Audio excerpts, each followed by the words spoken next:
If you want to change thread preferences of Bluesky, here's a step-by-step guide on how to do it. Click the three bars at the top left.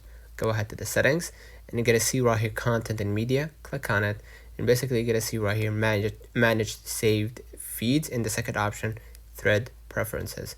And here you're gonna be able right here to sort replies and prioritize your followers, or if you want to show replies in a thread view, you could just go ahead and do that, which is, for now, it's experimental.